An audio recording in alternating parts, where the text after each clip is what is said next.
with the honoree of this week, Neil Cassidy, and the lyrics were also by Jack Kerouac. Neil was Jack's road buddy and the hero called Dean Moriarty in the book. And Allen Ginsberg also wrote some of the lyrics. And this is one that 2 years later we made possible to have in a film. That's okay. Doesn't matter. I still want to laugh. And the reason I mention that is because the film that we made called Pull My Daisy, of which this song was the title, was made by a great photographer, Robert Frank, who did with a 16mm camera all the film work without just one camera on the tripod. And the person who directed it and put it together somehow and managed to take a group of obstreperous nutcases, including myself, who had never acted, and most of us never did again, fortunately for the world of cinema. But all of this was captured in a wonderful film. And the person who was responsible for that was named Alfred Leslie, who many of you know is one of our great painters of the 20th century and this new century, who's also done so many other things in the arts that he would prove that Leonardo da Vinci was not a bipolar person, a jack of all trades, or had a multiple personality disorder, but like Leonard Bernstein and a lot of other people, was a very gifted, smart, brilliant person who could do many things in many idioms and do them all well. And since Alfred is still on earth with us, thank heavens, wow, and his friend is here tonight who studied art with him way back, we're going to have this filmed and documented so they can be sent by the magic of today's technology to Alfred. And I want to thank you for coming and letting me know about that. And Alfred's probably will see this in his place in New York, just to tell you that all of us still here miss you and love you and appreciate the film that you made. And now people all over the world are finally getting a chance to see it. So Alfie, this is for you, Pops. Pull My Daisy. Well, here we are in Denver in the year 2019 at Ellen's beautiful place. And all of us have been many, many parts of the world, and this is an extraordinary space because it gives us a chance to see and celebrate Alfred Leslie and the film as well, and the spirit of Jack Kerouac and all of that era, and who all have a story to tell. And Alfred living down there in the Lower East Side, who encouraged me way back in 1955, way before I met Jack Kerouac or anybody, and helped to keep my hopes alive. Still, the film that he made is only a fraction of all the things that he has done. And we know that in the battle, it's not where you've been or the battles that you have won. It's the work that you do every second of your life and every commitment that you have each and every day. So we can hope after you hear this song, you'll try to do whatever you do in life the Alfred Leslie way. So people who rhyme compulsively like this are usually considered to be certifiably crazy. So since I don't make the introduction longer than the song, that's the special Alfred Leslie version of Pull My Daisy. Pull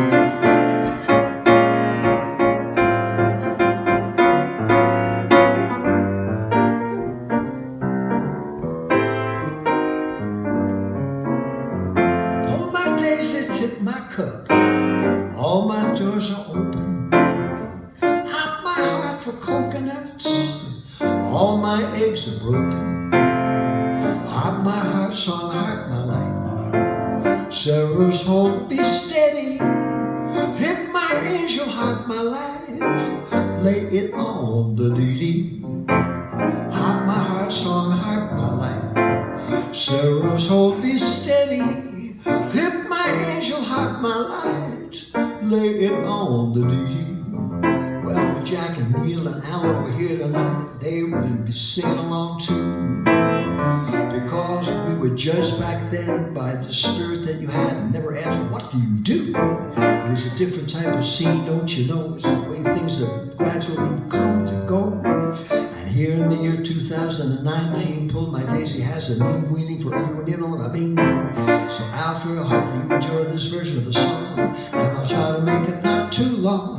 You'll be glad I have nothing more to say. Let's hear the young piano player get a chance to play.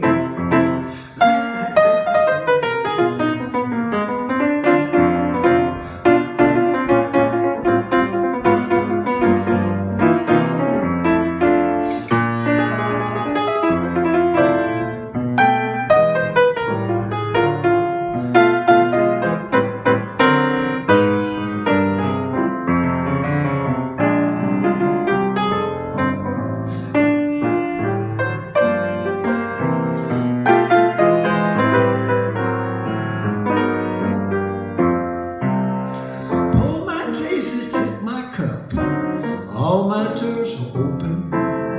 Hop my heart for coconuts. All my eggs are broken. Hop my heart, song I heart my life. Sorrows hold me steady. Hit my angel, hop my light. Lay it on the needy. Hop my heart, song I heart my life. Sorrows hold me steady. Hit my angel, hop my light.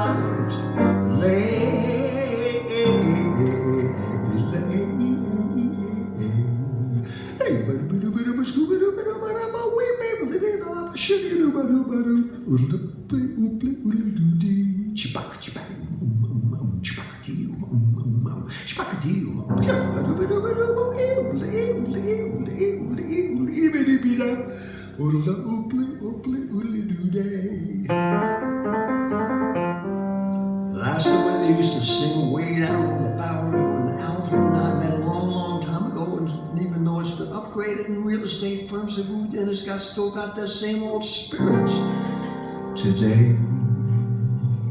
And if you want to see what it was like then and what it's like now, you can go and see the film Pull My Daisy, and then you'll know somehow that a lot of friends got together just to have a good time and make a document, don't you see?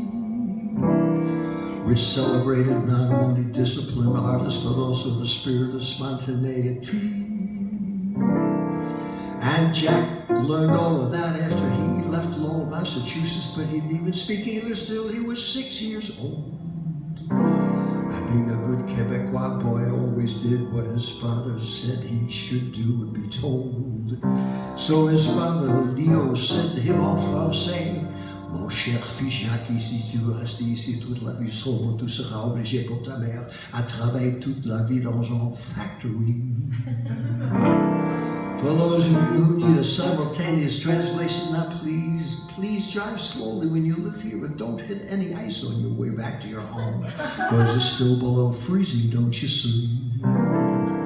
Well, Jack took his father's advice, and rather than spending his whole life working in a factory in Lowell, Massachusetts, got a scholarship to prestigious Horace Mann. And no one ever thought it was possible for a boy in Lowell, Massachusetts to do that way back then and understand how fortunate he was to be able to use that as a stepping stone to get accepted on a scholarship for his football skills, as well as his extraordinary literary accomplishments by prestigious ivy-covered top 5 exclusive Columbia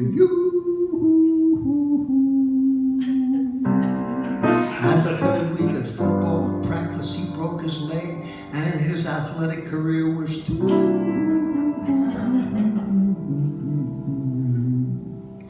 So Jack took Lou Little's advice, the great coach at that time, and he left the football team and left academia. And after no success with his beautiful book, The Town and the City, which later on, after a hit on the road was such a hit, was described as a ripoff of Thomas Wolfe, but no one ever criticized Beethoven's First Symphony as being a ripoff of Mozart and Haydn, except those who didn't dig Mozart and Haydn either. So Jack, in total obscurity after a whole bunch of day jobs, in 1951 finally wrote the first of 10 versions of On the Road on a great big typewriter.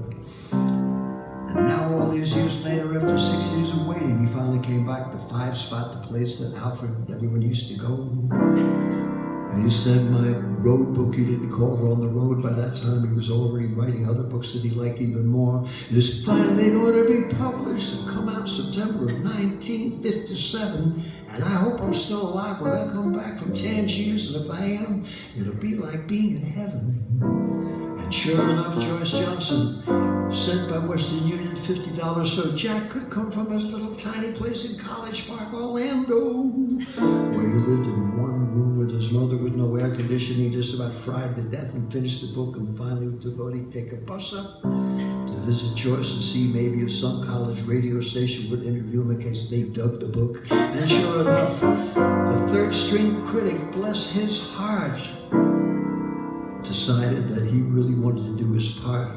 His name was Gilbert Milstein, and he loved the book, and he understood the relationship between Dostoevsky, writing about people's souls being shown through their eyes, and he could surmise that Jack was on the same class as an author writing generically about the beauties of America, which Orville Prescott, the first major critic, hated because he was such an Anglophile, but he was on vacation in his white tennis shorts doing something else. And by the time he wrote about how much he despised the book, it was too late because Gilbert's review had already come out and it was already a bestseller all around the world. And all the people who sent their child to exclusive college hoping that they could be the next great American writer by each of them working 2 jobs almost succumbed to pathological jealousy to see a guy who looked like a French-Canadian lumberjack and hung out and talked to everybody and always contributed such spontaneity, being the man of the hour, which Jack was never concerned with in the first place because the space he wanted to have was just to be up there with the great writers of the past and at last get a chance to embrace everyone and have a more beautiful America as a result of creativity. And Truman Capote, who wrote The Grass Harp and so many other great, perfect books, still was consumed by pathological jealousy. And he went on the Wingate show in his white suit and said it wasn't writing, it was typing. And now he's still up in the same sky and the John Wingate show in heaven in the same white suit, complaining and griping. So all of us here at this beautiful place tonight, we can only hope that we can tell our kids and everyone else not to be uptight, but just whatever you do, do it with a passion and share it with others, and realize that regardless of what you have or don't have, we're really basically just sisters and brothers as members of that particular species that lives on Earth at this moment in time. So for all of you who are going to go home tonight, if you want to write, paint, play, sing, or do anything creative where you can do your thing, just remember when you plant your garden for 2 months upcoming Colorado spring, however it seems that you're meditating and working hard and people think you're either crazy or lazy, just remember to pull your day